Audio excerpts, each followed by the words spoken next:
مرحبا جميعا. Hello everyone. In solidarity with Gaza and the Palestinian people, let's start with a minute of silence for all the martyrs of this war.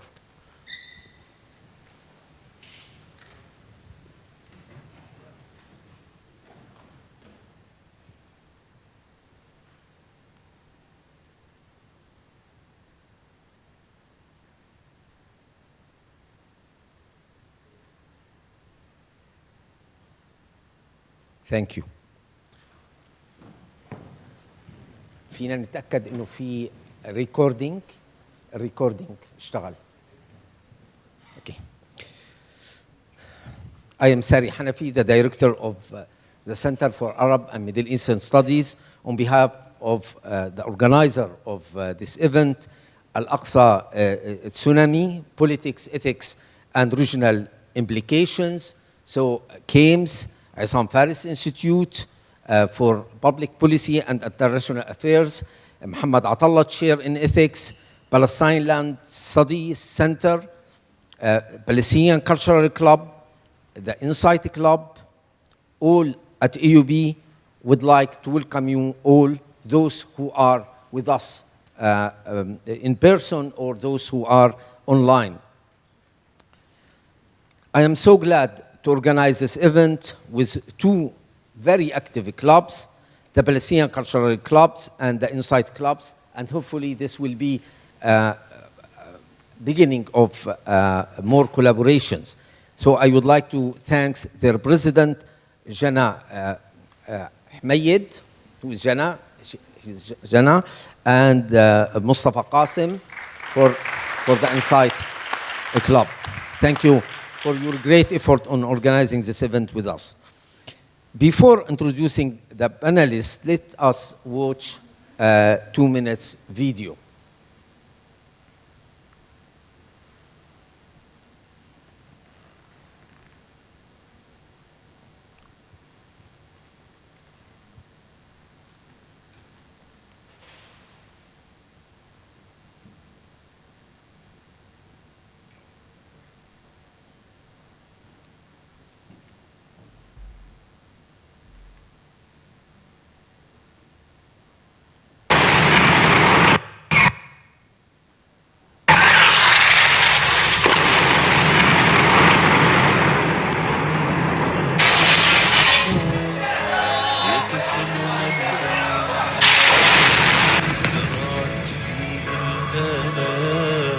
بعزيمته أعصار وتسامى بالإيمان الصادق بل كالمر الله يرحمكم ويحسن إليكم يا رب. طلع يا أخوان حاضر بنته.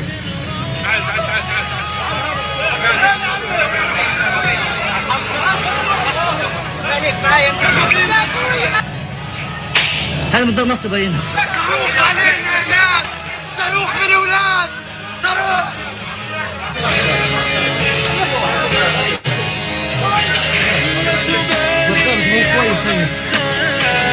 وتحلي بالعزة وتحدي كل حصان. يابا يابا.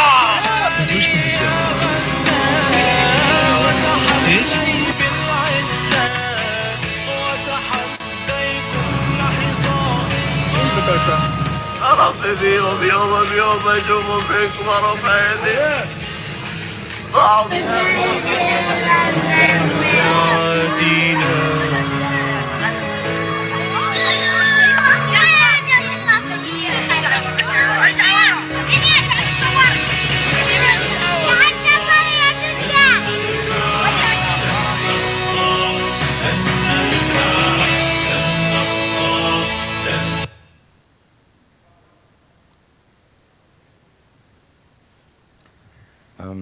Thank you. So we have today distinguished panelists. They have a long-standing expertise about the Palestinian-Israeli conflict, the war ethics, and the regional implications of this conflict. So first I have Dr. Karim Makdisi. He is Professor of International Relations in the PSPA, Palestinian, Political Studies and Public Administration at AUB. We have with us online Chibli Mallat. He is a Professor of Law in University of Utah in United States and outstanding lawyer. And also we have Dr. Joseph Bahout, who is the director of Issam Faris Institute at American University of Beirut. And then we will have, so glad to have as a witness from Palestine, Yumna,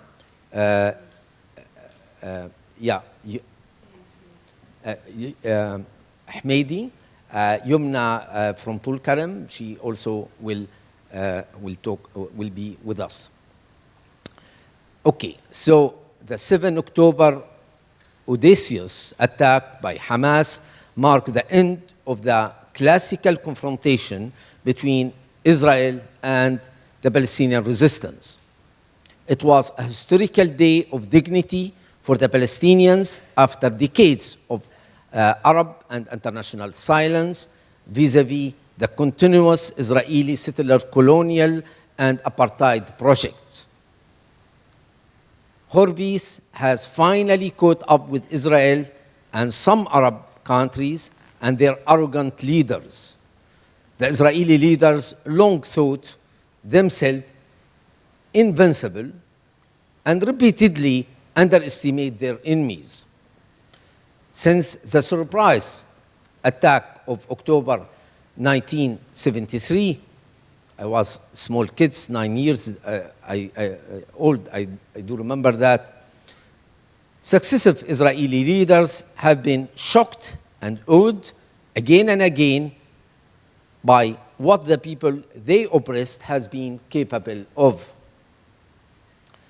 If we agree that occupation was so ugly in the West Bank as well as in Gazian open-air prison, without talking about 48, why does one expect resistance to be pretty? From 2008 till August 2023, this year, Israel killed 6,407 Palestinians. This is a UN statistics. Compared to 308 Israeli died. The ratio is around 21 times. One Israeli, 21 times. From the beginning of 2023 until the end of August, you have 223 Palestinians killed by the Israelis against 30 Israelis. So far, since 7 October, there are 1,400 Israeli killed against 500 Palestinian martyrs from Gaza. Israel used to set the exchange rate between an Israeli human as much as 20 times more worth than a Palestinian animal. So far, this is over. Even if the Palestinians who paid the heavy price have made it clear today that they would die quickly rather than die slowly, and rather fight on their feet for justice and freedom than die on their knees in humiliation. It is high time that the Israelis, Americans, French, German authority heed the lessons of history. Their way of anonymizing the perpetrators make them complicit. Their protracted refusal of mourning the Palestinian children and civilians who was killed violate the sheer liberal values that they advocate. So, come to you, Karim. 10 days ago, KAMES co-organized a panel about 30 years after Oslo agreements.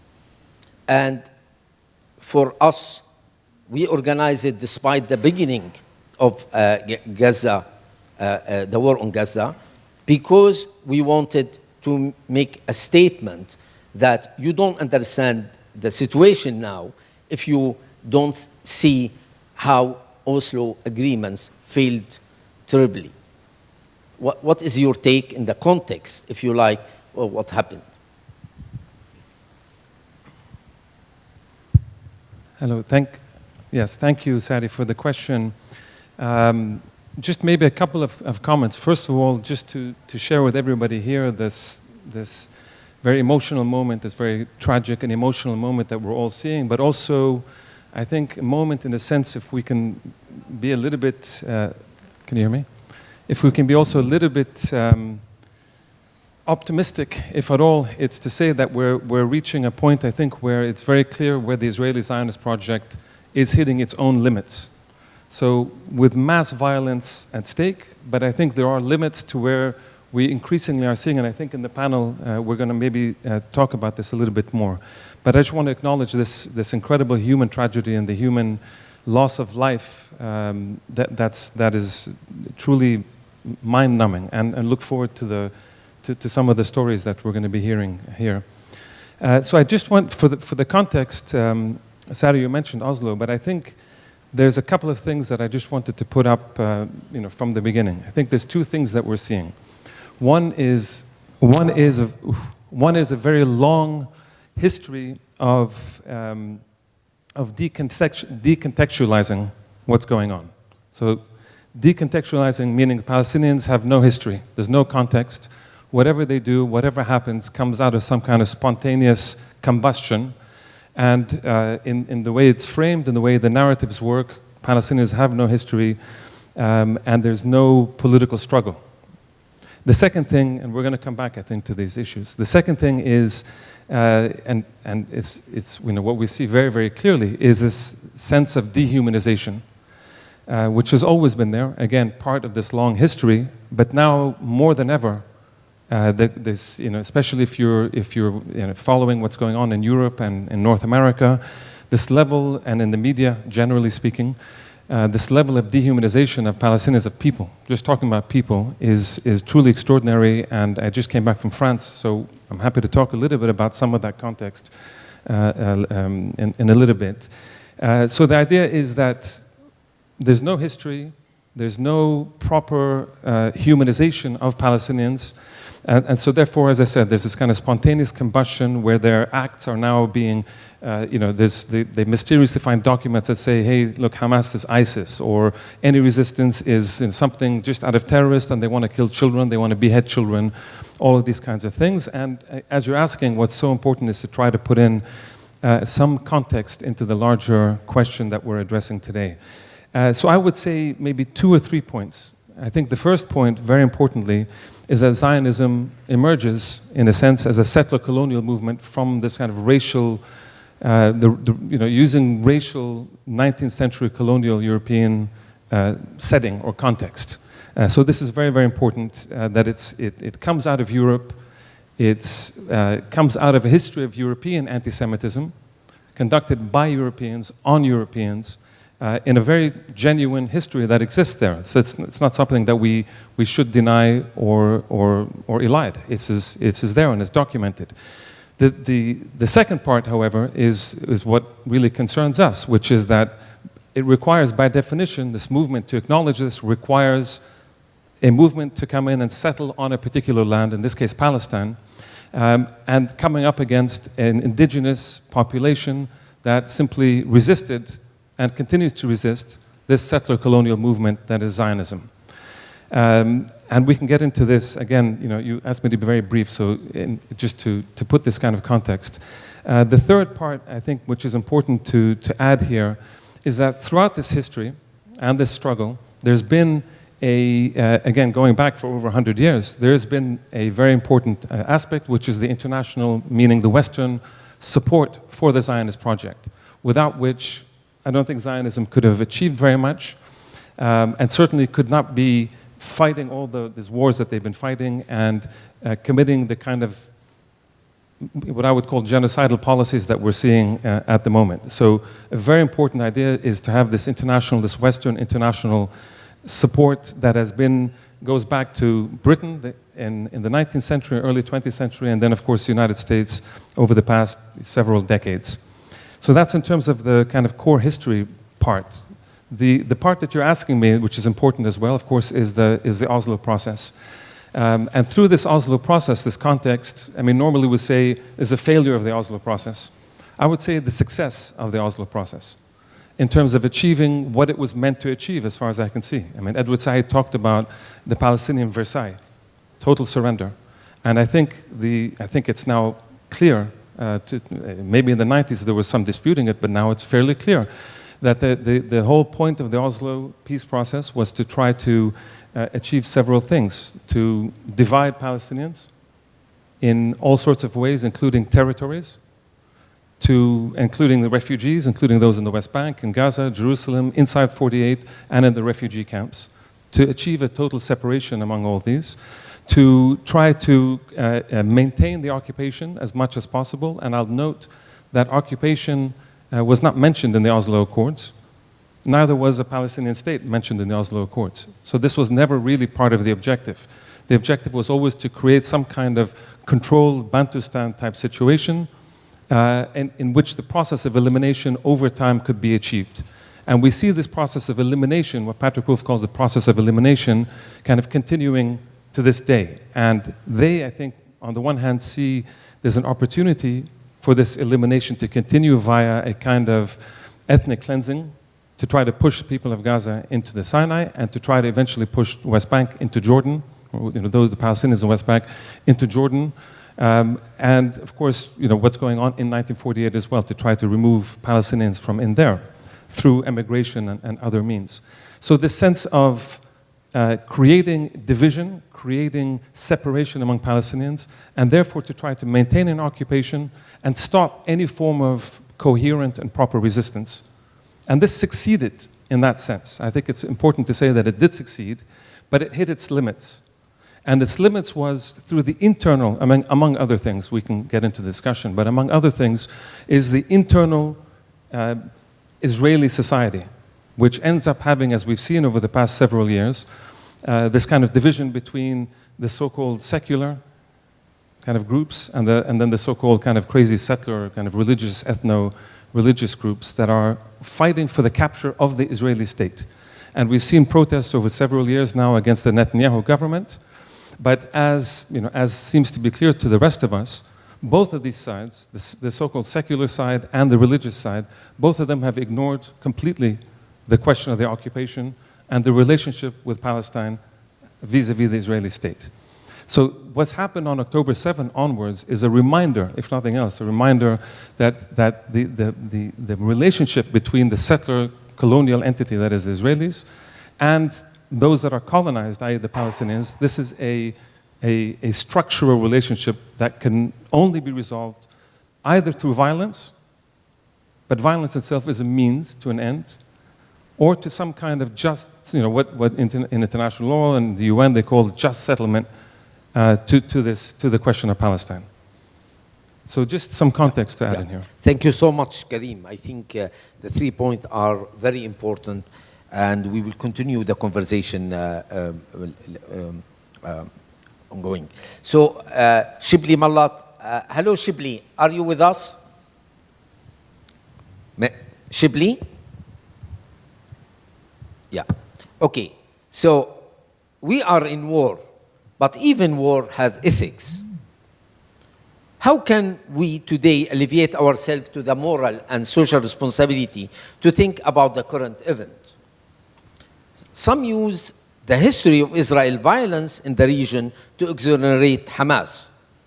Others think asking the Palestinians today a balance of morality while their humanness or human animalness is at stake, is unjust, and this balance is in a trial.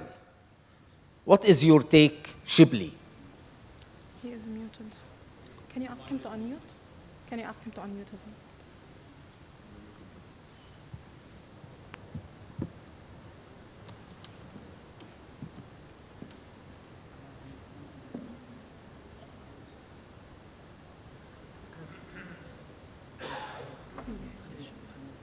It's envy. Yeah, go ahead, Chibli. Chibli? Yes, sorry. Yeah, we hear you very well. So go ahead, please. And so you can share your to screen if you like. Yes, of course. Well, I have 3 apologies for our public. The first one is I'm talking to you from Paris. I would have liked to share your far more painful anxiety being in Beirut, but for family health reasons, I had to be here. My second apology is that this is a very emotional moment for all of us, so forgive the lack of steadiness sometimes in my voice. And the third apology is that I have to leave you at 4 p.m. It does give us some time for the discussion, but I couldn't get out of that appointment which had been made over a month ago. Now, I'd like to share the 4 propositions that I have prepared for you today, if you kindly allow me to put my screen on. Yes. Please let me know Yes, if we're it sharing. is. Okay, we see you. We can see your screen. Excellent. We see your screen. Excellent. All right. So this will look a little bit odd for you, these 4 propositions. They come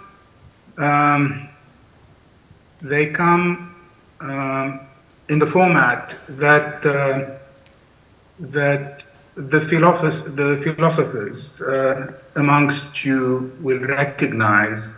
It's a little bit presumptuous, but it allowed me, and I hope it will allow you, to fix our thinking as this talk proceeds.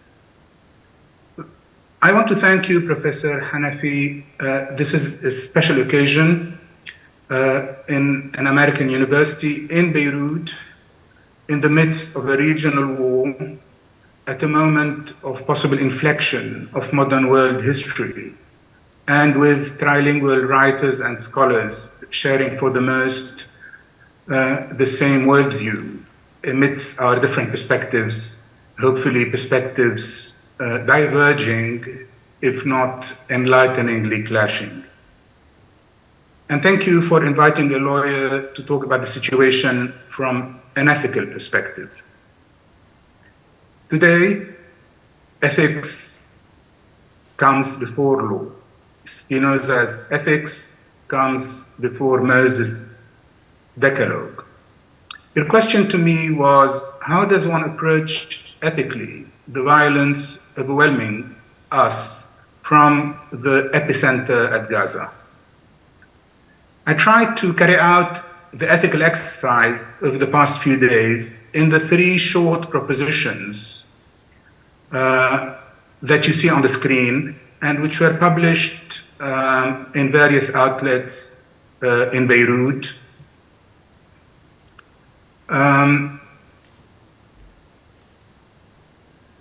This triptych is the basis of the present 4th talk on the Gaza wars this afternoon. The first proposition, which is nonviolence as philosophical reset for the Gaza wars, has to be explained against a longer, lifelong inquiry into what nonviolence means as a philosophy. And this first proposition is about the value of nonviolence when one is in the media res of violence, as we are now. The second proposition, which is nonviolence as the central philosophical prism for dismantling apartheid, is about the longer-term approach, the century-old approach we need to take, as Professor Makdisi just says, in order to better understand and better solve this emerging war. Both the first and the second proposition carry a signal importance for the ethical approach, which I believe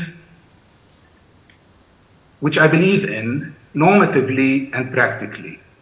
This approach is based on the absoluteness of nonviolence as a mode of life in the first proposition, and its efficacy as a means and end of political life in the second proposition. So this is obviously work in progress, with the latest third proposition, a reflection on what to do in Lebanon. So as you can see on the screen, the third proposition is how do we conceive nonviolent resistance under a Lebanese national banner. The corollaries I will talk about later. If proposition 1 above about nonviolence is the mode forward, the ceasing of violence comes first. I find Hamas's violence, will you excuse me for just a second because my battery has emptied. I need just 1 minute, please.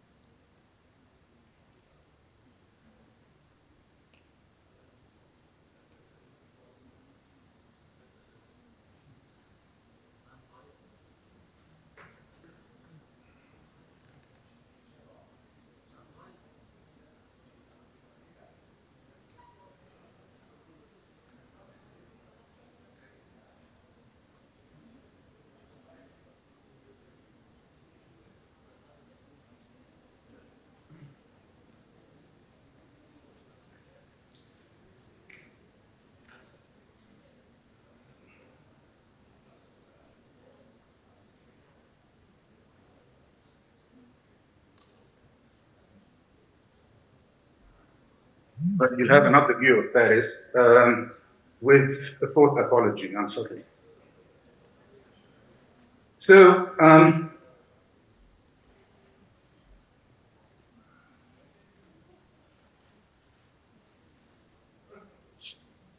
so I was saying that if proposition 1 about nonviolence is the mode forward, the end to violence, a ceasefire, comes first. I find Hamas's violence on the 7th of October ethically wrong. As I wrote in the first treatment that was published together with the first proposition. As I find the former and present siege of Gaza by the Israeli government ethically wrong. That they double up, that both double up as crimes of war and crimes against humanity, I have no doubt about. But ethics comes first. With proposition 2 about nonviolence against a mode of being for successive Israeli governments in a 100-year-long civil war, where violence is also exercised by the Palestinians, but as victims, the response is to address the centenary root of Israeli subjugation, dominance, discrimination, that is, the dominance and discrimination of one party over the other. I support, and you can read it in the article that was that accompanied Proposition 2, I support a nuanced view of apartheid as the defining ethical and legal regime of the Israeli state. This, again, does not exonerate Palestinian and Arab governments in their various forms of dictatorship over their people. Violence is not pie in the sky.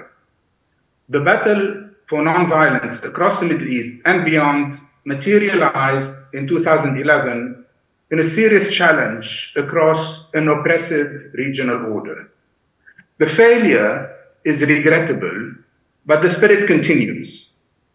In the Sudan, before it was again engulfed in war, in Lebanon in the 2019 popular revolt, in Israel in the recent large demonstration against the government.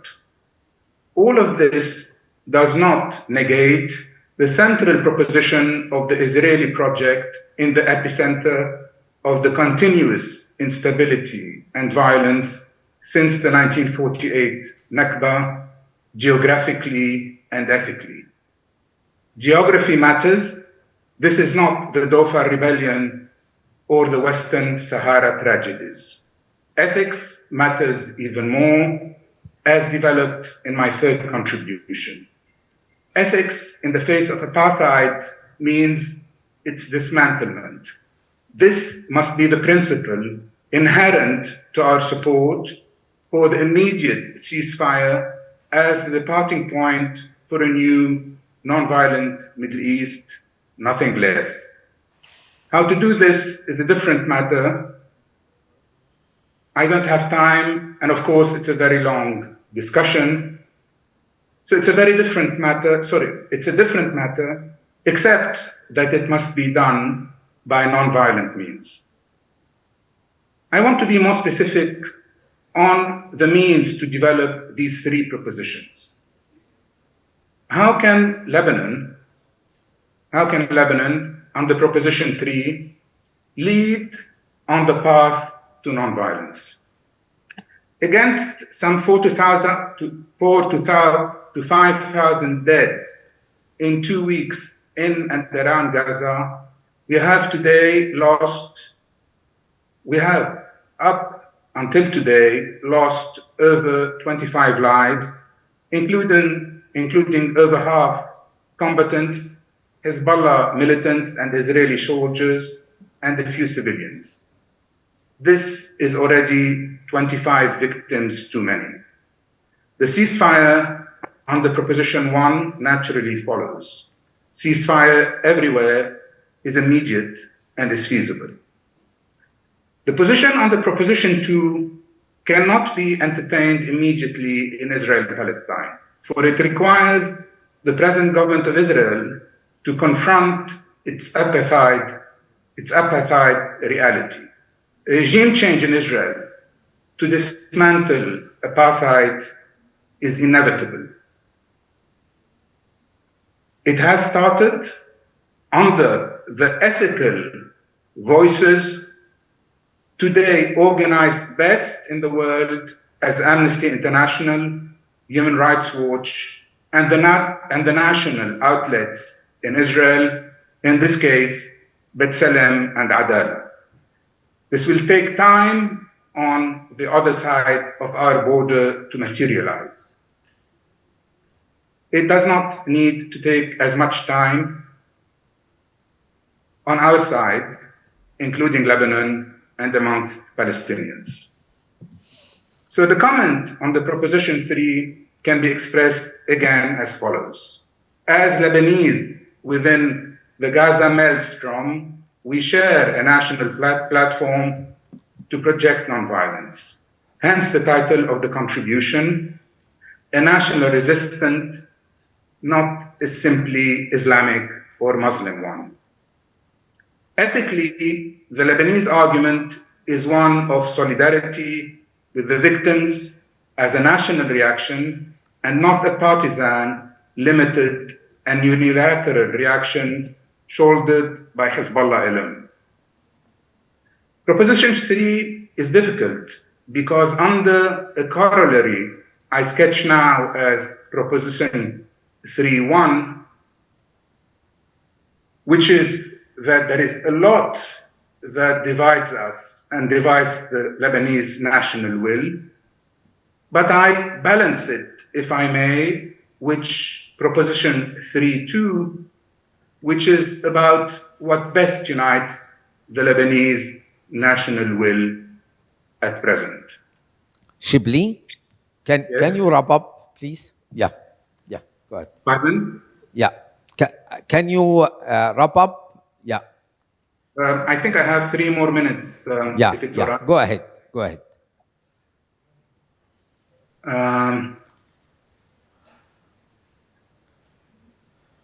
So Proposition 3.2 is the most important corollary. We are at present on an inflection point of our history. The quest for a regional ceasefire, together with this Gaza ceasefire, is a moral imperative. The rights of Palestinians in their 100-year civil war, including those exiled by Israel on our territory and prevented from returning home for 75 years, and the terrible legacy of Israeli occupation over a good quarter of a century between 1975 and 2000. Proposition 3 brings together the positive commonality into a solidarity based on a national Lebanese reaction and not a partisan one, limited and unilateral reaction shouldered by Hezbollah. Let me take this further in conclusion in the 4th proposition. Proposition 4 can be stated as follows.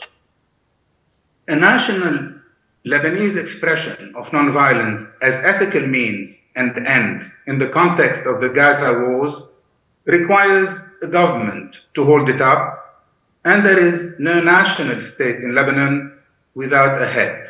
We need immediately a president for Lebanon. One of Hegel's most powerful and enduring philosophical messages is the state. Like the Fissiparous Germany of Hegel, Lebanon is a Fissiparous nation. In the philosophy of right, the great Berlin professor assimilated the state to the spirit of history. This is an ethical position which I do not necessarily share. Spinoza's universalism is more alluring to me. But I accept Hegel to the following extent. As a Lebanese community in this failing state of ours, issuing from our particular history and the atrocities of the First World War, we are condemned to operate from within the community of citizens which the state of Lebanon defines. We have no choice to work for and through the Lebanese state. The quadrangle, as opposed to the triptych, is achieved by the moral imperative to allow the shared Lebanese platform to be expressed nationally and internationally. Whether you like Hegel or not, the Lebanese state is headless. The election of a president is morally imperative. Without a head of state, there is no state. Without a head of state, all the propositions above are nice but empty rhetoric. Proposition 4 states the ethical necessity for the election of a president to implement the 3 propositions and some of the corollaries sketched above, namely a comprehensive ceasefire, the dismantling of apartheid at the center of the new Middle East, the revival of Lebanon's moral claims against Israel, foremost the integrity of our territory, compensation for a long occupation, the reasonable return of the refugees, and many more. Thank you. Thank you, Chibli. I know. I need to finish the sentence. Shibli, this is a conversation. So you will have more time. That's fine. Go ahead. Yeah. So I know it is very difficult when the blood is shedding that we talk about ethics and the implication and how to think beyond the immediate time. So I think this exercise is extremely important for us all. Thank you so much, Shibli. To Joseph, one of the hard lessons of October 7 was the sense of sham stability in the Middle East and the failure of imagination and how the lack of a solution to the Palestinian cause could bring the region to the brink of an abyss. How do you see the regional implication of this war? Please. Thank you, Sari, and thank you all for being here. And of course, I think we are all talking here tonight under the very high or the very heavy weight of emotion and maybe anger sometime. And so we'll try to bring some rationality to something that is very unamenable, I would say, to rationality right now. So to try to answer your question, in fact, actually, I'll answer this question by saying not only what would be the impact on the Middle East, but also in which Middle Eastern context all this is happening or has started.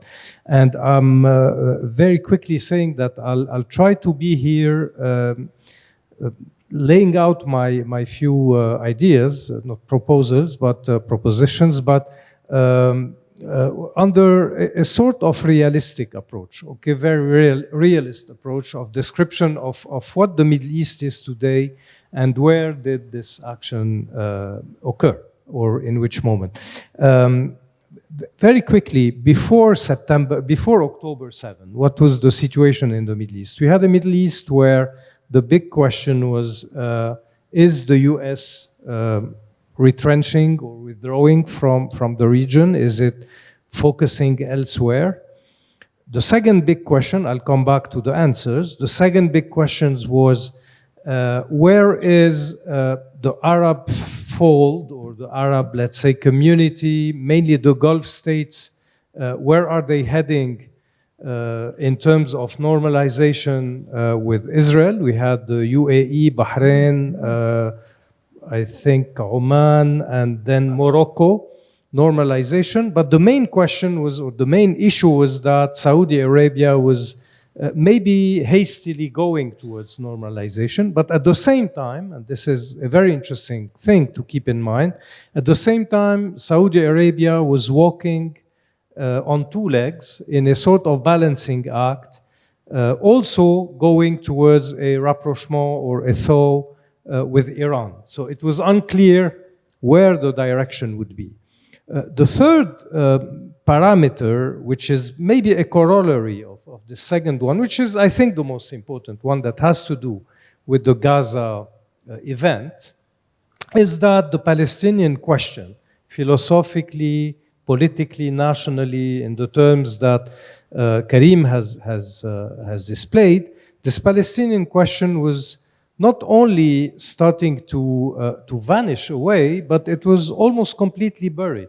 It was not anymore on the radar, on the agenda of any talk, even on the talks between, for example, the Gulf states, Israel, the Gulf states, and Iran.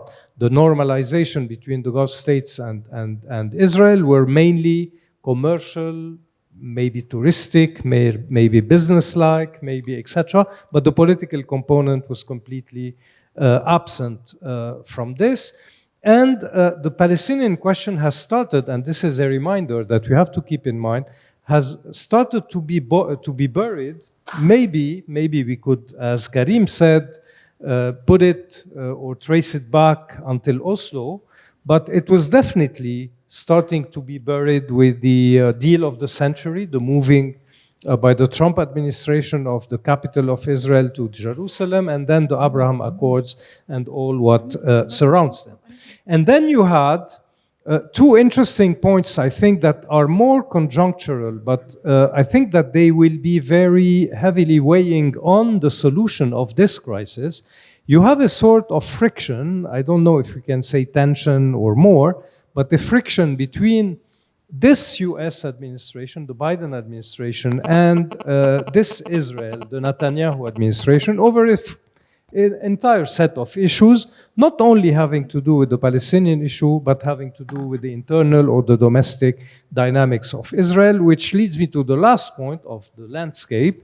Also, a very particular situation of Netanyahu and his government, and the very tense situation that displayed last year in Israel with the attempt of the government to do this famous judicial overhaul, and then before the constitutional law on the Judaity of Israel. So this was the landscape. This is the context within which something enormous, cataclysmic, dramatic happened on October 7th. Not to go very far on that slope, I think that at least October 7, regardless of what happened technically or on the ground or concretely, reversed many, if not most, of these things that I have described very quickly in the landscape. At least, they have reversed or highlighted, I would say, two crucial issues. First one, and I think this is what this is what gathers us tonight, and this is where I would also join Karim. The first thing that was very strongly highlighted is the unavoidability of the Palestinian question. This is something you can't bury. And this is not only an ethical or rhetorical stance. It's a political, it's a geopolitical stance. You can grab the land, you can erode the will, you can co-opt people, you can create alternative leaderships, but this is a question that will not vanish. And it will come back to haunt you in a form or another, and history shows that it will come back to haunt you every time in a worse form for the other part than you were expecting it. So this is where I think, and we'll get into this debate in the Q&A, the Palestinian question will become at the core of the agenda of the Middle Eastern geopolitical construction. In the normalization that I don't have illusion that it will continue between the Gulf states and Israel, but they will have to have a component regarding the Palestinian question that is important. What will be the form of this component is under debate. Are we still within the software or the framework of the two-state solutions, or is it dead forever? What will replace it? The question of a one state with the civil and political rights of the Palestinians within it. This is something that belongs to the Palestinian. But whatever the question, the issue of Palestine is back to the forefront, and you will not be able to live as if it doesn't exist. This is the first thing. The second thing, I think, and here, of course, the military aspect of October 7, but also what is happening today, this very difficult debate within the Israeli military establishment, is the idea of the end of the absolute supremacy of Israel, not only in terms of military might, but also of geopolitical capacity and even of international capacity. And this is where I think the tensed relation between the US and Israel was important.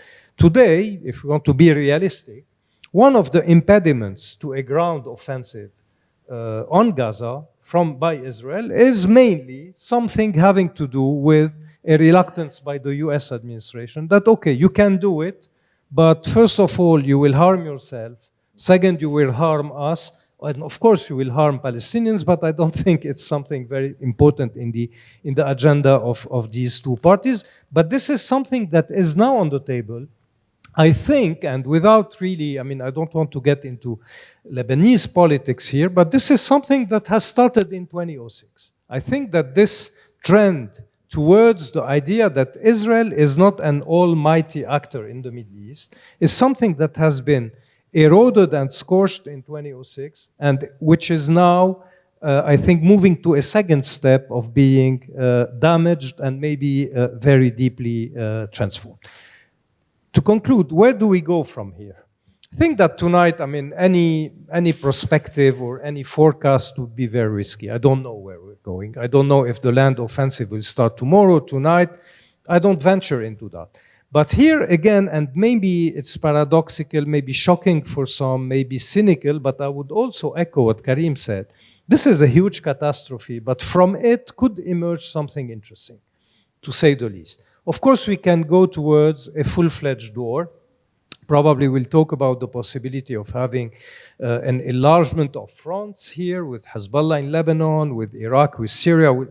Okay, we'll talk about it.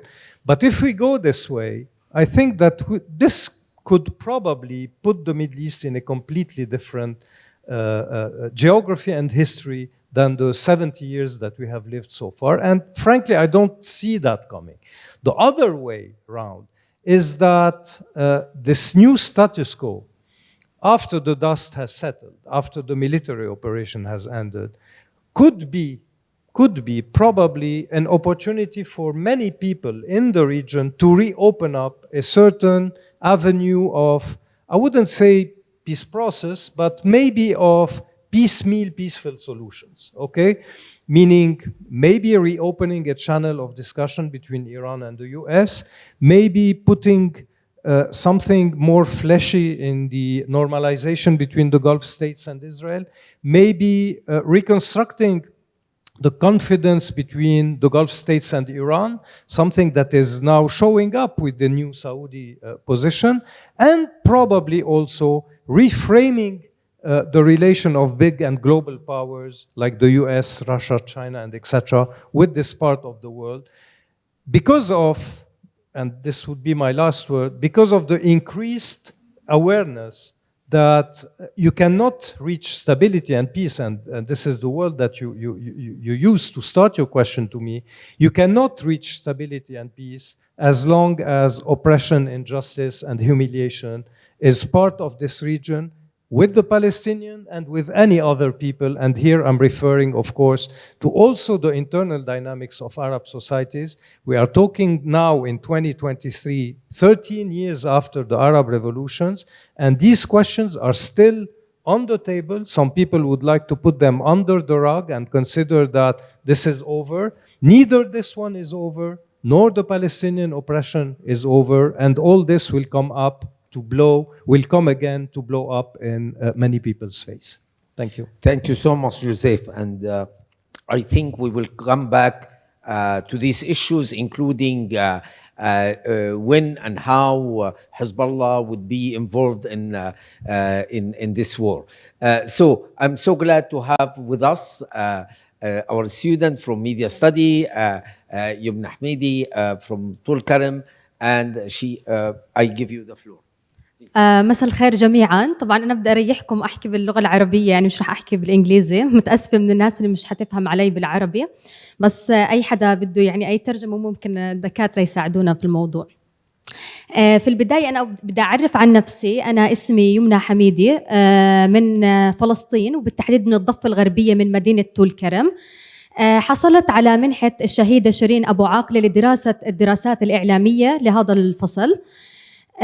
طبعا أنا جيت من مدينة طولكرم. مدينة طولكرم اللي أكيد سمعتوا عن الهجوم العسكري اللي تم تنفيذه من قبل قوات الاحتلال الإسرائيلي قبل 3 أيام. قام بشن هجوم عسكري على إحدى مخيمات هاي المدينة. المخيم يدعى مخيم نور شمس للاجئين الفلسطينيين. تم إطلاق صاروخ من قبل قوات الاحتلال على المخيم. تم تدمير البنية التحتية، وتم تدمير الكثير من الممتلكات الخاصة بالمواطنين من منازل، من مركبات وغيرها. طبعا ارتقى في هاي العملية 13 شهيد، ومن بينهم 5 أطفال. لو بدي أحكي عن حياتي الخاصة، أنا طبعاً تخرجت من جامعة بيرزيت في رام الله. أكيد الأغلب بيعرف جامعة بيرزيت. وأنا كطالبة من مدينة طولكرم، فطولكرم هي بتبعد تقريباً عن مدينة رام الله ما يقارب 1.5 ساعة. تمام. بتبعد عن مدينة رام الله ما يقارب 1.5 ساعة. طبعاً المسافة بين مدينة طولكرم ومدينة رام الله مليانة بالحواجز، يعني الطريق بتكون مليانة بالحواجز العسكرية. مثل حاجز حوارة، حاجز زعترة، حاجز سرة. أكيد الأغلب بيسمع لما يصير في تنفيذ لعمليات من قبل المقاومة الفلسطينية بتتم على أغلبيتها بتتم على هاي الحواجز. طبعا هاي الحواجز هي اللي بتفصل شمال الضفة الغربية عن الوسط وعن الجنوب. يعني أي شخص بده يتوجه من مدينة نابلس أو من مدينة طول كرم أو من جنين إلى رام الله وبيت لحم والخليل لازم يمر عن هاي الحواجز. طبعا هاي الحواجز هي مش حواجز سهلة، هي حواجز صعبة بنتشر عليها المستوطنين بحماية قوات الاحتلال، وأغلب هدول المستوطنين هم بيكونوا مسلحين. فإنك تمر عن هذا الحاجز عن طريق سيارتك أنت دائما بتكون معرض للخطر بأنه يتم الهجوم عليك من أي مستوطن هيك ممكن فجأة. يعني ممكن أنا أحكي عن تجربة شخصية صارت معي. مش كنت في يوم من الأيام أنا مروحة من مدينة رام الله لطول كرم أنا وأخوي في ساعة متأخرة من الليل. حبت مستوطن إنها تيجي إنها بدها تنتحر، يعني بدها تلقي نفسها قدام سيارتنا. فإحنا وإحنا ماشيين بخط سريع الأولوية إنها كمركبة يعني الإشارة خضراء، أجت مستوطنة قطعت الشارع، يعني بيننا وبينها كانت مسافة، لو ما إحنا وقفنا ممكن إنه إحنا يعني نكون دعسناها. طبعا لما يكون في جيش في هاي المنطقة أكيد ما راح يحكي إنه هي حاولت تلقي نفسها لأنها بدها تنتحر، لا أكيد راح يتم إلقاء اللوم أول شيء على الفلسطيني، ممكن إنهم يطلقوا النار عليك في أي لحظة. طبعا على صعيد إنه بدنا نطلع لمجرد إنه نرفه عن نفسنا. أنا يعني كبنت عايشة في قرية من قرى مدينة طول كرم، إذا أنا بدي أطلع على المدينة بدي أحسب 1000 حساب قبل ما أطلع. أول شيء أفحص وضع الطرق، أشوف في هاي اللحظة مستوطنين منتشرين، هل في حواجز، ممكن يكون أي حاجز يعني خليك إنه أنت بدل ما يعني تحتاج روحتك لهاي المدينة ربع ساعة أنت تمد معك أكتر من ساعة ونص عبين ما أنت توصل. فحتى موضوع إن نرفه عن نفسنا أو نطلع على المدن بنحسب حساب الساعة اللي بدنا نطلع عليها، بنحسب حساب إنه هل في مستوطنين. ودائما أصلا في جروب خاص إلنا، يعني هو أصلا هذا الجروب موجود في كل جوال حدا فلسطيني، جروب أحوال الطرق، إنه دائما نتفحص الطرق وبنشوف إذا أنا بدي أطلع على رام الله على بيت لحم شو وضع الطرق، لأنه إذا كان وضع الطرق سيء إحنا بنضطر إنه إحنا ما نطلع. كمان بدي أحكي عن نقطة كمان كتير مهمة. المستوطنين، يعني المستوطنين حاليا صراحة بيعملوا يعني بينتهزوا أي فرصة إنهم يقضوا على أبناء الشعب الفلسطيني، ودائما هم محميين. يعني المستوطنين ممكن ينتشروا في القرى، ممكن يعني يعملوا هجوم على القرى. يعني كان في قبل فترة تم هجوم المستوطنين على بلدة في رام الله اسمها ترمس عية، المستوطنين كلهم هجموا على البيوت وتم إحراقها وتم إحراق السيارات. وهذا طبعا مش الاعتداء الأول ولا الأخير، يعني حتى الصبح يعني من ضمن الاعتداءات اللي نفذها المستوطنين في فلسطين إنه إحنا هلا بنعرف إنه حاليا إحنا في موسم قطف زيتون. فكان أول من ضمن الهجوم اللي تم من المستوطنين انهم هجموا على احدى قرى محافظه سلفيت. طبعا احنا بنعرف انه اغلب القرى والمدن الفلسطينيه هي يعني بحاذيها الكثير من المستوطنات الكبيره اللي فيها المستوطنين المجرمين، يعني مش مستوطنين مدنيين كما يدعوا على صفحات السوشيال ميديا، لا هم مستوطنين يعني في اي لحظه ممكن انهم يقتلوك. فهجموا على اراضي قريه كفر الديك قضاء محافظه سلفيت وقطعوا 40 يعني شجرة زيتون. كمان منعوا في إحدى قرى رام الله، هجموا المستوطنين على المزارعين تحت تهديد السلاح ومنعوهم من أنهم يقطفوا الزيتون. فيعني الاعتداءات دائما مستمرة. وحتى في المسجد الأقصى احنا دائما بنشوف اعتداءات المستوطنين على المسجد الأقصى، كيف بيتم تنفيذ أعمال استفزازية بيستفزوا الشباب وبيتم الاعتداء على الشباب بالضرب والاعتقال. أما بدي أنتقل لنقطة ثانية كمان مهمة إنه إحنا كثير نحكي عنها، وبتمنى من كل الموجودين هون يعني كمان يعطوا أهمية لهاي المواضيع، لأنه صراحة مش دائما الإعلام هو بغطيها، أو ممكن تكون هي كهبة بفترة معينة وبعدين تنتسى. الاحتلال الإسرائيلي ما بيكتفي بأنه يقتل الشعب الفلسطيني أو يقتل أبناء الشعب الفلسطيني، لا بيعمل جريمة أكبر من هيك، وهي قضية احتجاز جثامين الشهداء. ممكن أنا أحكي عن إشي صار معي بخص عيلتي. يعني أنا إلي ابن عمي كان أسير في سجون الاحتلال، قضى 4 سنوات في سجون الاحتلال وخرج في عام 2018. في عام 2020 تم الاعتداء عليه من قبل قوات الاحتلال على أراضي بلدتي. طبعا أراضي بلدتي هي مقامة عليها مستعمرة تسمى عناب. كان هو متواجد من قرب هذه المنطقة وتم الإطلاق النار عليه، وهو استشهد في تاريخ 5/10/2020. حتى هذه اللحظة من 2020 لليوم جثمان ابن عمي محتجز عند قوات الاحتلال، وإحنا ما بنعرف عنه أي مصير. يعني هل هو في مقابر الأرقام أو في ثلاجات الموتى؟ واللي ما بيعرف انه هاي السياسه إسرائيل هي عم تنتهجها لحتى تعذب اهالي الشهداء. يعني هي بس مش انها احنا بنعرف دائما انه في حياتنا انه اكرام الميت دفنه وينزل الصبر عند نزول القبر. فهي بمجرد ما انهم يحتجزوا هذا الجثمان هو عذاب للاهالي. يعني انتم تخيلوا امهات الشهداء يوميا بدخلوا على المطبخ لما يفتحوا الثلاجة أول إشي بتذكروا أولادهم الموجودين يا إما في مقابر الأرقام يا إما في ثلاجات الموتى. طبعا مقابر الأرقام هي يتم دفن جثامين الشهداء والتعريف عنهم برقم. يعني بيستهينوا في الشهيد بأنهم ما يعرفوا عنه باسمه، لا بس بيعرفوه بأرقام، فإنه ممكن بعد فترة ما نعرف إنه الشهيد بالضبط وين هو موقعه. فموضوع احتجاز جثماني طبعا، وفي تقارير صدرت مؤخرا بانه يتم استخدام اعضاء جثامين الشهداء للتحليل، انهم يستخدموهم طلاب الطب في الجامعات الاسرائيليه بانهم يحللوا اعضائهم ويستخدموها في التدريس. فهي قضيه مهم انه احنا نحكي عنها، لانه في تقريبا من عام 2016 منذ هبة القدس في ما يقارب 147 جثمان شهيد محتجز. أما لو بدنا نحكي عن المجموع العام فهو في أكثر من 300 جثمان شهيد محتجز، والأغلب ما بيعرف هل جثامين الشهداء يعني هي موجودة في مقابر الأرقام أو في ثلاجات الموتى. يعني إحنا إلنا 3 سنين موكلين محامي عم نحاول نعرف جثمان ابن عمي هل هو في ثلاجات الأرقام أو في ثلاجات الموتى أو في مقابر الأرقام. إحنا للآن ما عندنا أي معلومة. فبتمنى إنه دائما نعطي اعتبار لهذا الموضوع. أما بالنسبة للأسرى الفلسطينيين في سجون الاحتلال كمان بحب أنوه على هاي النقطة، لأنه حاليا الأسرى الفلسطينيين بتعرضوا لهجوم كبير من قبل الاحتلال، خاصة منذ بدء معركة 7 من أكتوبر، معركة طوفان الأقصى. طبعا هم الأسرى في طبيعة الحال عايشين في السجون الإسرائيلية وبتعرضوا لانتهاكات من قبل قوات الاحتلال. لكن منذ عملية 7 من أكتوبر زادت عملية اللي هو الاعتداء من قبل الاحتلال الإسرائيلي على الأسرى. أول إشي تم حرمانهم من الاتصال بأهليهم، تم حرمان أهليهم من زيارتهم، تم حرمانهم من أنهم يوصل المحاميين لإلهم ويعرفوا شو أخبارهم، تم انهم بس عطوهم تحت خيارين انه يكون بس معهم غيارين من الملابس. يعني حتى الملابس الموجوده معهم يلي اصلا الاهل هم اللي بيجيبوها لاولادهم، او بيضطر الاسير لشرائها من الكانتينا طبعا على حسابه الشخصي. برضو كثير من قوات الاحتلال في كثير من السجون صادروا هاي الاحتياجات الخاصة والشخصية بالأسرى. كمان يتم الاعتداء عليهم بالضرب. يعني بحسب هيئة شؤون الأسرى والمحررين ممكن في أي لحظة يتم قتل هؤلاء الأسرى، وهذا مش غريب على الاحتلال الإسرائيلي. يعني اللي بقصف مستشفى المعمداني وبقتل أكثر من 800 شهيد في أقل من ساعة مش غريب عليه إنه نسمع اليوم إنه هو أجرم في الأسرى وتم قتلهم. بالإضافة إلى التفتيش العاري، يعني بتم تفتيشهم بشكل عاري وبشكل جماعي. إضافة إلى ذلك حتى الفورة يعني الممكن إنهم يطلعوا ينزهوا عن حالهم فيها. طبعا هي مش إحنا لما نحكي نزهة هي إحنا بنكون نضحك على حالنا، هي بالتالي هي منطقة مغلقة، جدران إسمنتية فوقهم أسلاك شائكة. يعني حتى الهواء بيكون مش هالهواء النقي اللي بوصلهم، حتى الكانتينة اللي بيشتروا منها سكروا لهم إياها.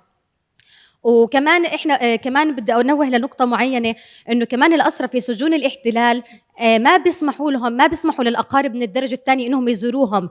يعني انا تعرض انه اخوي تم اعتقاله في عام 2014 وتم أسره لمدة 3 سنوات ونصف، اللي كان يقدر يزوره بس الأقارب من الدرجة الأولى، يعني أنا وأخوتي وأخواتي وأمي وأبوي. أما في كتير أسرى مؤبدات الأقارب من الدرجة الثانية ما بيقدروا يشوفوهم، وبس بيكتفوا هذا الموضوع بس بموضوع الصور. وحتى في هاي الفترة يعني حتى في هاي الهجمة الشرسة من قبل قوات الاحتلال حتى تم تمزيق صور الأسرى الخاصة بعائلاتهم. أما الأسرى اللي بيكون عندهم أطفال وأولاد فهو مسموح لهم كل 3 أشهر أو 4 أشهر بأنهم يشوفوا أطفالهم، يعني يفتحوا لهم من وراء الزجاج، لأنه أنتم بتعرفوا الزيارة لما نزور الأسرى في سجون الاحتلال بيكون بيننا وبينهم زجاج وبيتم عن طريق السماعات. فحتى يعني حرموهم طبعا من هاي الزيارة يعني.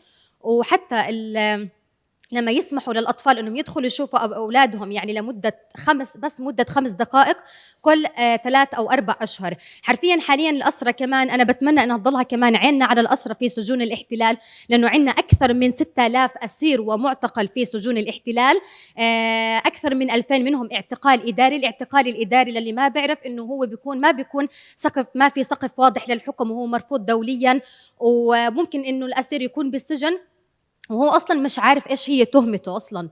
فهو هذا الاعتقال الإداري. في عنا أكثر من 200 طفل أيضاً في سجون الاحتلال، وأكثر من تقريباً 50 أسيرة في سجون الاحتلال.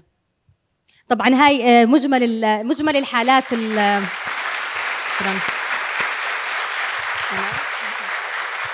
Yeah.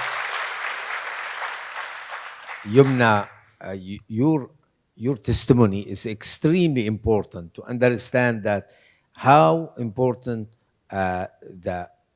we don't understand this anger in Gaza without all this protracted everyday humiliation process that Palestinian undergone through the Israeli settler, and the question of prisoners.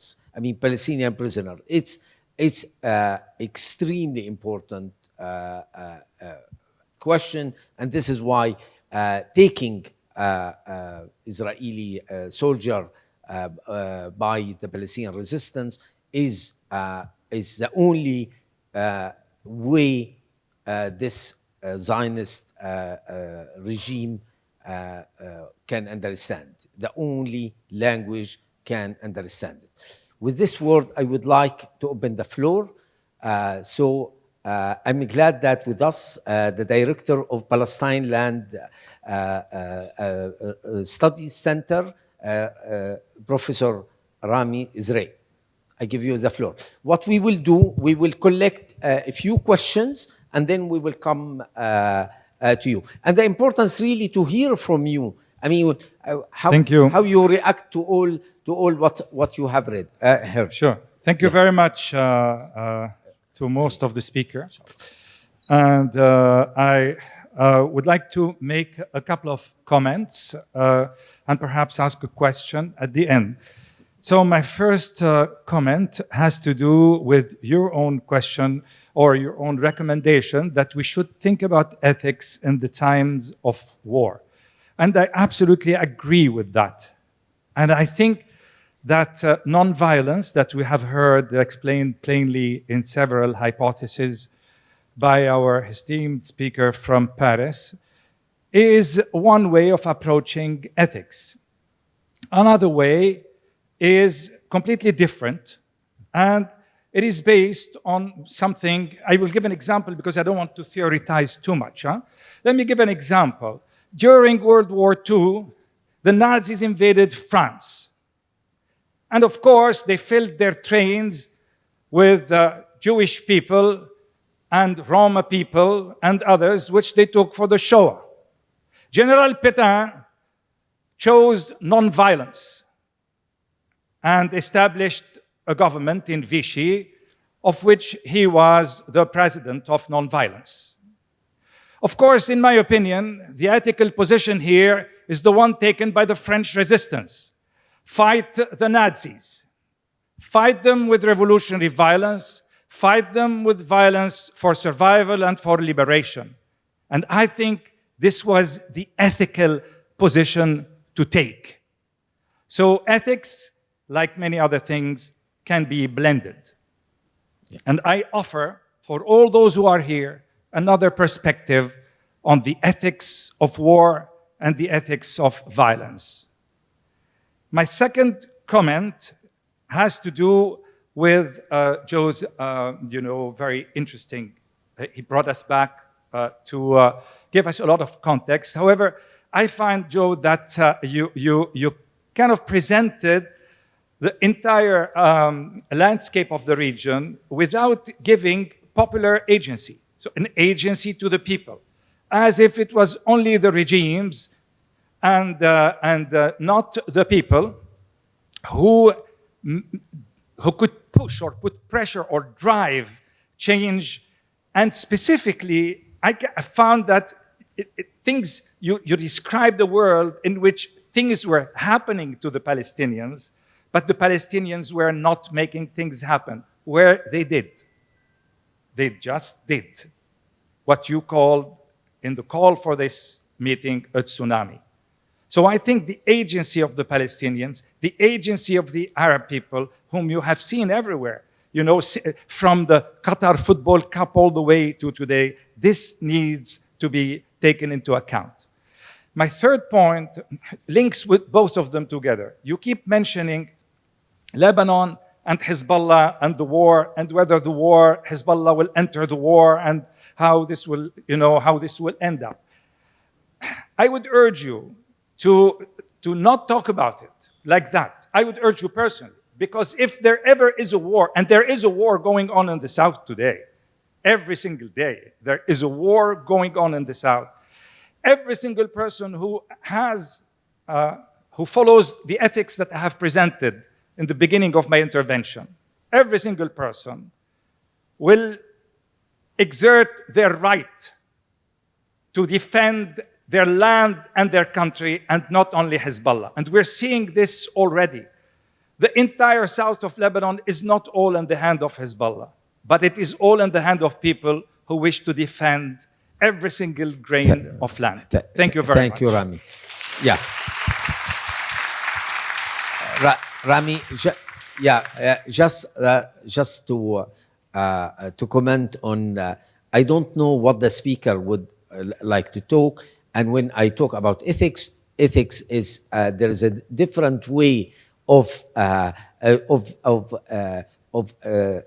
fighting the oppression ethically. So definitely, I'm not saying that what Professor Chibli said, that this is the only response of ethics. Let this be very clear. I mean, yeah. I mean, especially, yeah. Okay. So please, yeah. Jana, there, please.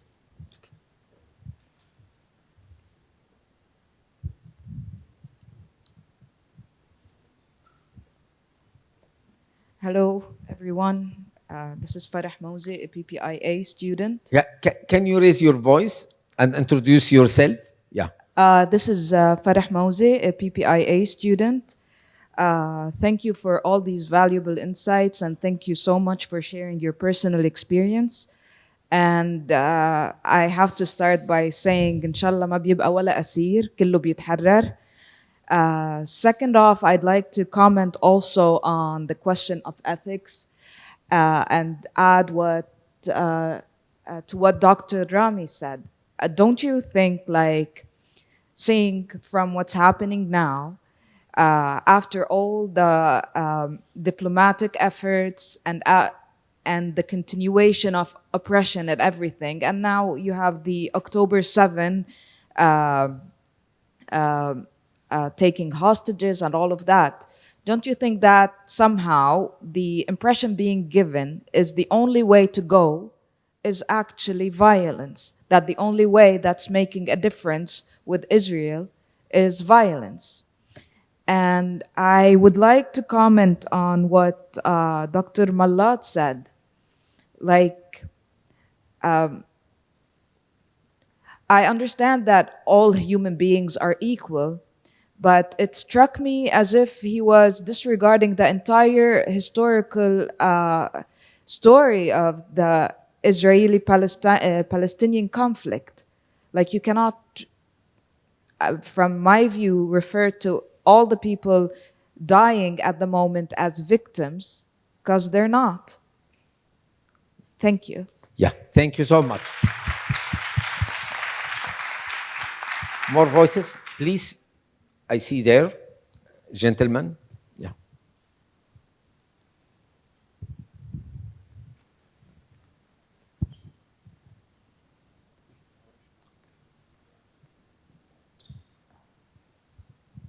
Hi, my name is Zachary Winstead. I'm a master's in Middle East. Can you raise your voice, please? Hi, my name is Zachary Winstead. I'm a master's in the Middle East Studies program in the CAMES department. And my question is mainly with the peace talks that are happening in Egypt, a lot of Arab leaders like the King of Jordan have also backed the two-state solution as an end to, end the violence that's happening now and create a peaceful situation. But the time, personally, and the time that has been shown, the two-state solution can't work. But why are leaders in the Arab world still backing this when this is a failed proposal and can't happen with the settlements, nor can happen with Palestinians continuously encroaching onto Gaza? And two, talking about nonviolence, and to respect to the professor that brought up VC France, also talking about South Africa with the Bush Wars, or former Rhodesia, or Mozambique, or Vietnam with complete guerrilla warfare to free themselves from their oppressors. Why is Gaza any different? And why should it be any different? The only difference now is that there's not a Soviet Union that can back the Palestinian cause. The West is the only major power, and they support Israel 100%. So given this, why do Arab leaders still support a two-state solution when they know it's not going to work? Why is there this hope on a two-state solution when a one-state solution is the only thing that will work? It's what worked in South Africa with the ending of apartheid. And yeah, so why should the two-state solution even be on the table anymore? Thank you so much. And this is a very important question about one state versus two state solutions. This is very relevant. Yeah, please.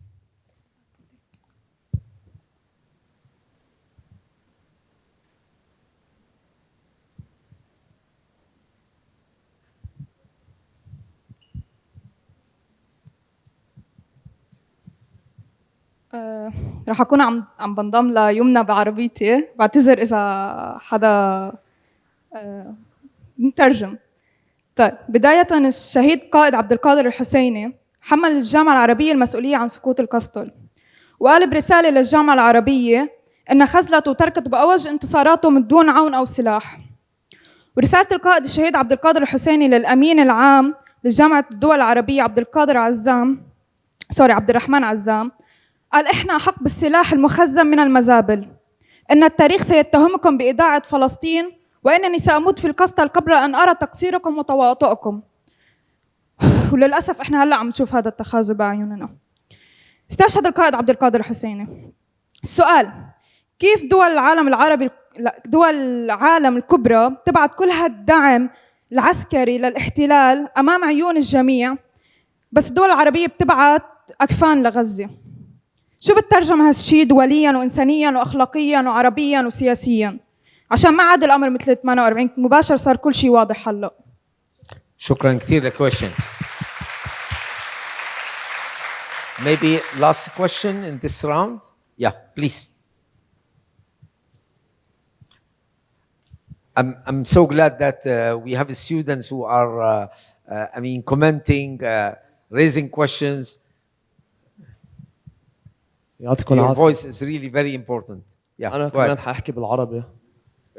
بأي لغة بدك إياها؟ بس في نقطتين كتير مهمين ما كتير نحن عم نتطرق لهم، حتى بس العالم تحكي عن الصراع، عن اللي عم بيصير في فلسطين، نحكي عن مدنيين. إنه المستوطن الإسرائيلي هو من، حتى لو هو حدا منه مثل المستوطنين يلي فرجوا عن حالهم بآخر فترة طريقة اضطهاد، يعني مشاركتهم مع قوات الاحتلال لاضطهاد الفلسطينيين. هو محتل مغتصب للأرض. هذا الفلسطيني بس يروح يتوجه يكون في بوجهه مستوطن إسرائيلي، قبل ما المستوطن الإسرائيلي يواجهه هذا مغتصب له أرضه، أخذ له بيته. تاني نقطة، وهي كمان نقطة ما انذكرت هلأ، في كتير حكينا عن آلة الحرب الإسرائيلية، بس في نقطة كتير أساسية خصوصاً نحن بالأيوبية، إنه كل طلقة توجهت بوجه طفل فلسطيني بالضفة الغربية، أو كل صاروخ نزل على مستشفى بغزة أو على مدرسة بغزة قتل أطفال ونساء، هي طلقة أمريكانية، وهيدي القذيفة هي قذيفة أمريكانية. شكراً.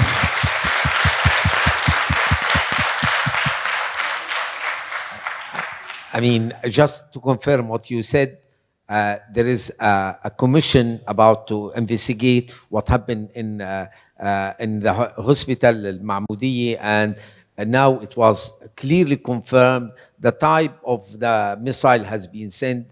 It's made USA. Look, I will give the floor to panelists. I will start by Chibli Mallat. Are you still with us?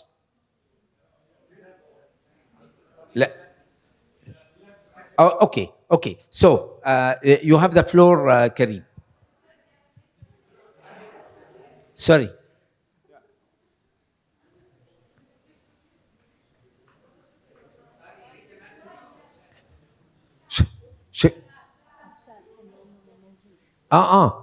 Chibli, I know you. I don't have internet here.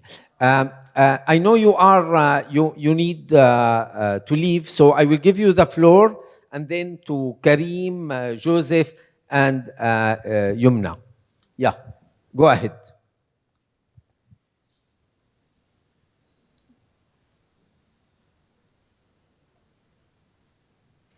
Chibli.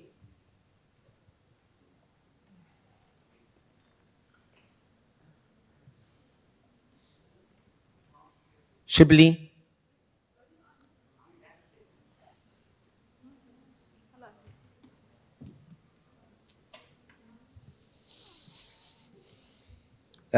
ما سامعينك شبلي. Unmute yourself. Yeah, okay. Go ahead. ما سامعينك لسه. شبلي ما سامعينك. Can I say something?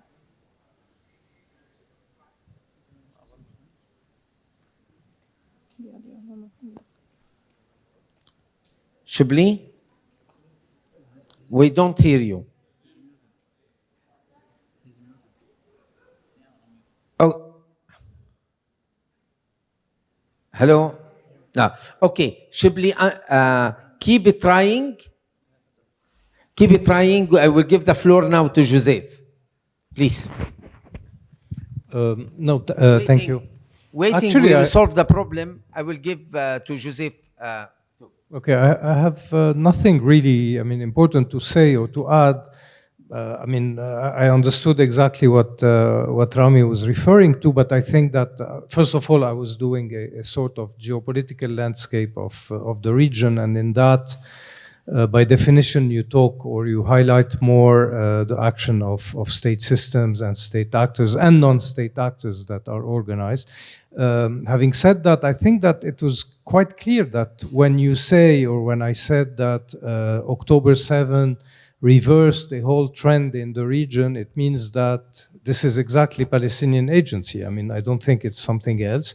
Second, I think that, and this is why also I found it not only for the sake of pleasing anyone, but because this is my conviction also that tying this to the entire cycle, the unended cycle of Arab revolutions, which is also by definition a matter of people's agency, maybe more than what's happening in Gaza, is important. I think there's no difference for me in these phenomena. Authoritarianism and dictatorship in the Arab world is not more acceptable than, I would say, barbaric apartheid regime in Israel. For me, when you struggle against one, you struggle against the other also. And this is exactly what people's agency is. On the rest, I don't think of anything to add. Thank you. Okay. Chibli, can you try?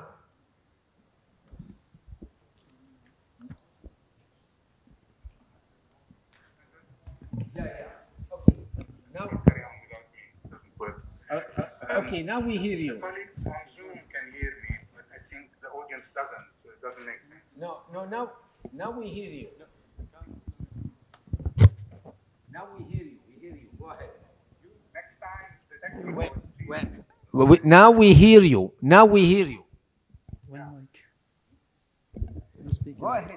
Go ahead, speak.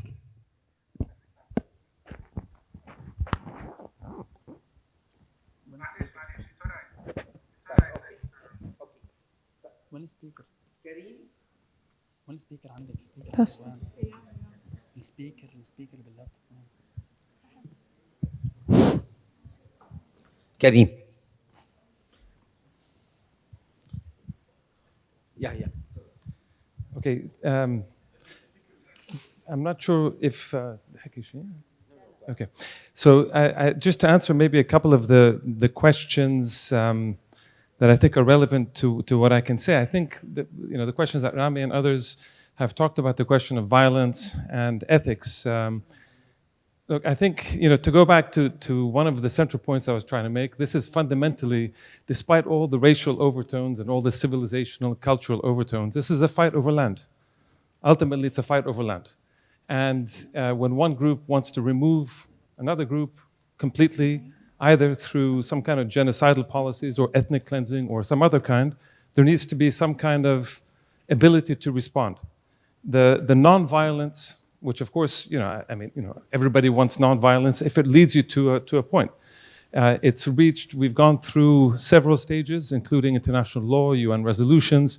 We've gone through the Oslo peace process in the sense of trying to sit down and do the kind of conflict resolution, sit down, you've got the sponsors, everybody negotiates, you try to come up with something. That proved to be an utter failure, and I think on purpose a failure, as I tried to make the point. So you get to the point to say, if the international community, i.e. mostly dominated by the Western countries at this stage, will not, and we see the kind of, it's not just the racism of somebody like the president of the European Commission, who came out with the most egregious remarks during the war, but also before the war. People forgot that she gave a speech before this October 7th and said, it was on the 75th anniversary, and she said, hey, yes, you Israelis really were, you really made the desert bloom. And of course, this touches on a whole history of erasure and erasing Palestinian history and Palestinian individuals and collectively and the national struggles. So when you reach a point where now in 2023, the recognition of Palestinian national political struggle still doesn't exist in the West, on the official circles, and at the same time, it's people are increasingly being dehumanized. Then you have to ask yourself, what is it, since you talked about agency on the ground, what is it that people are supposed to do? What are the options left?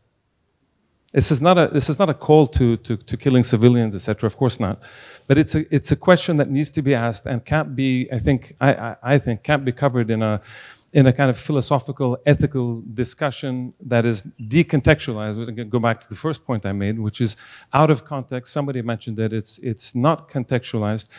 Personally, I don't think that South Lebanon would have been liberated without violence. I just think that's just a fact as I see it. I don't think Algeria would have been liberated. I don't think many countries around the world that faced anti-colonial situations would have been liberated or survived without some form of violence. But violence, in the end, is not an objective. It's a means to an end.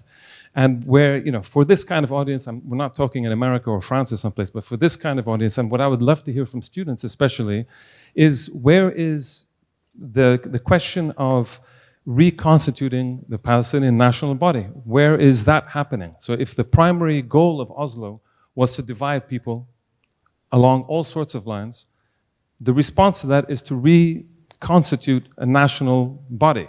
So I would love to know how that's going and where that situation is. But in the sense of violence, in the sense of, somebody mentioned two-state solution. No, of course not. Two-state solution is not just dead. It never really existed to begin with. I tried to make the point from day one. And even if you just want to stop at Oslo and not go before that, there was never an intent to create a Palestinian state. It was always an attempt to deepen the occupation, to take the land and remove the people. That's Zionism 101. There's no escaping it. That's settler colonialism 101. You want the land, you don't want the people. Find a way to keep the land, i.e. occupy, remove the people, i.e. ethnically cleanse, when the opportunity arises. They see an opportunity arising now. They are attempting to do this ethnic cleansing. As Joseph was saying, and I agree with it, I think the limits to their own military abilities, they've hit a wall now. They are, by all means, by all the reports we're seeing, are in total disarray.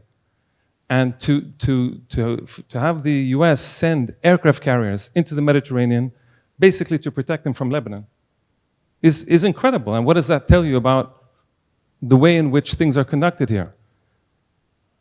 To send American and British, of course the British follow the Americans, so they sent American and British aircraft carriers for Lebanon, mostly, in case Hezbollah launches an attack, in case there's a regional war. They have their other ships to deal with Iran.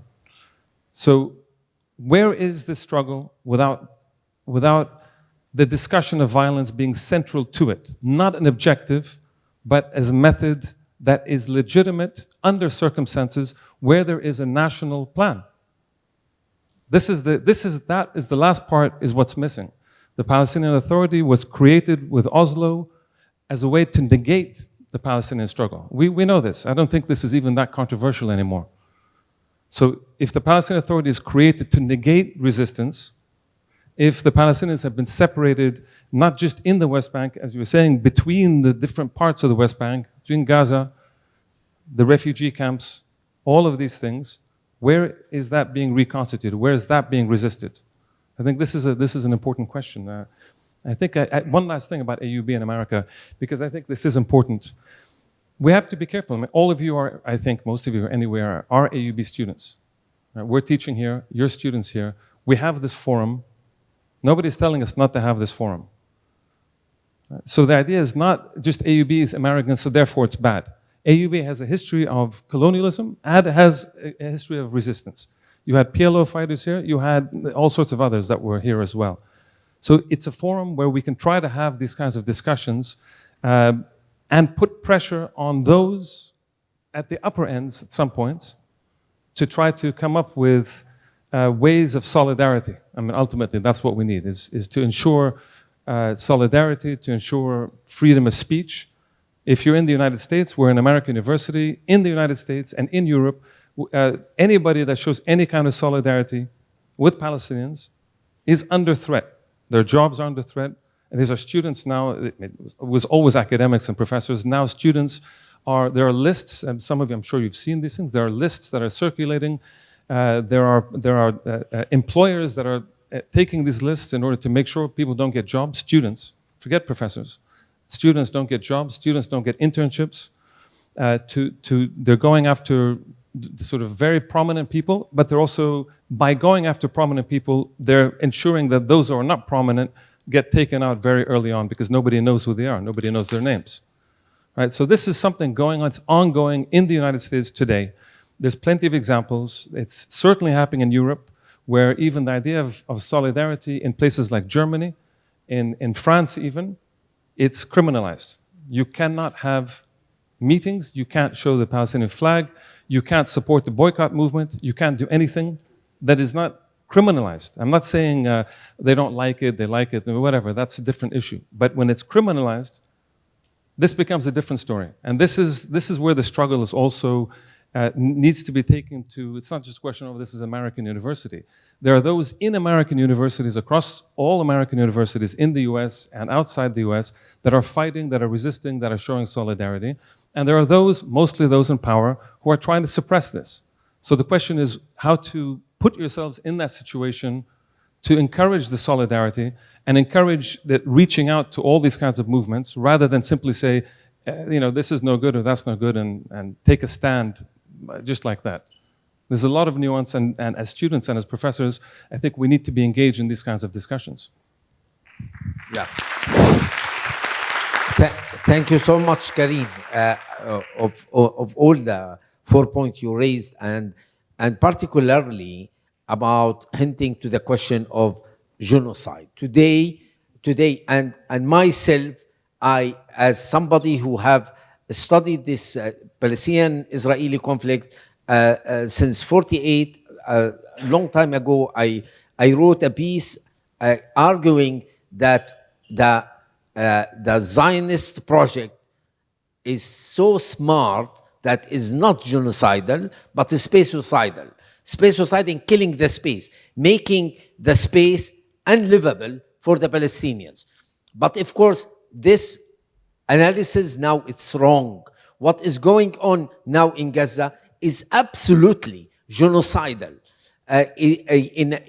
In a very legal terms, it means that annihilate a population living in Gaza. And if they are capable of doing it in West Bank, they will do it. So we need really to revisit now the way legally we empower all form of resistance of the Palestinians, including the armed resistance, because it's part of our rights according to international law. So again, we need a new vocabulary, and the way we talk about current conflict is extremely important. So I give the floor, the last word to Yumna, please. تمام، شكرا كثير لكم. بس حابة أختم بنقطة معينة، إنه أنا التجارب اللي حكيتها والإشي البسيط اللي ذكرته هو جزء بسيط جدا من اللي بيعيشوه الشعب الفلسطيني، سواء في الضفة الغربية أو في القدس أو في قطاع غزة. يعني كنا بالنهاية إحنا عايشين تحت احتلال بيمارس ظلمه، يعني وبيمارس ظلمه علينا بمختلف يعني انواع الطرق. الشيء اللي ذكرته هو شيء بسيط، بس انا بتمنى من كل الموجودين هون ويحكوا لاصدقائهم وزملائهم انه ما توقفوا نشر عن جرائم الاحتلال، وما تخلوا نشركم بس مقرون بفتره معينه، انه بس لما تصير حرب على غزه، لما يصير اجتياح لمدينه معينه لجنين مثلا او مقرون بلحظه معينه. لازم انه احنا نقوي حالنا وندعم روايتنا على مواقع التواصل الاجتماعي، لانه هي وسيلتنا الوحيده اللي نحارب فيها الاحتلال. عينكم على فلسطين كلها من النهر وحتى البحر، ومن يعني بكل المخيمات، سواء برضو المخيمات في الشتات أو بالمخيمات داخل فلسطين. عينكم على الأسرى، لأنه كمان الأسرى حاليا هم بحاجة لصوتكم. بتمنى أنه كمان الكل ينشر عن الأسرى. كمان عينكم على الشهداء وأهالي الشهداء. ما بدنا نسمح للاحتلال إنه يدعم فكرة إنه هدول الشهداء والأسرى هم بس أرقام. خلينا دائما ننشر قصصهم ونحكي مع أهاليهم، نتواصل معهم. بس أنا بدي أختم بشيء نهائي لمقولة لمحمود درويش، قال: نحن الضحية التي جربت عليها كل أنواع القتل وحتى أحدث الأسلحة، لكننا الأعجوبة التي لا تموت ولا تستطيع أن تموت.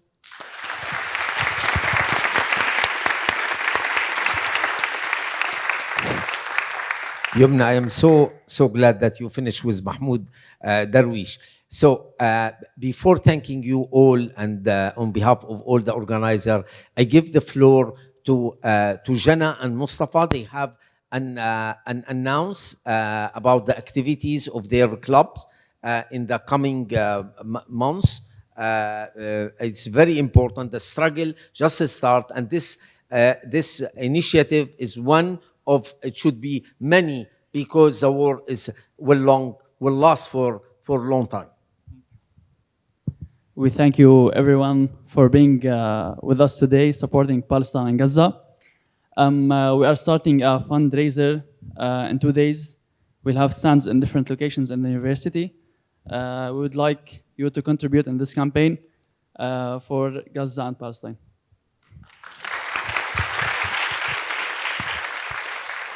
If you can please. I just want to add something. We know that the campaign, the fundraising, is just very small part of what's going on. So aside of the campaign, of course, it's very important for everyone who can contribute to contribute. We also urge you to, as Yumna said, to share. We're going to do a lot of awareness on campus. We're going to try to raise and try to shift the narrative as much as we can from what the Western media and the propaganda is trying to show. So we also urge you to give us your support with that. Try to help us shift the narrative to the correct and right narrative. And yeah, thank you. If you can please come to the stage. We have a big Palestinian flag to take a picture together.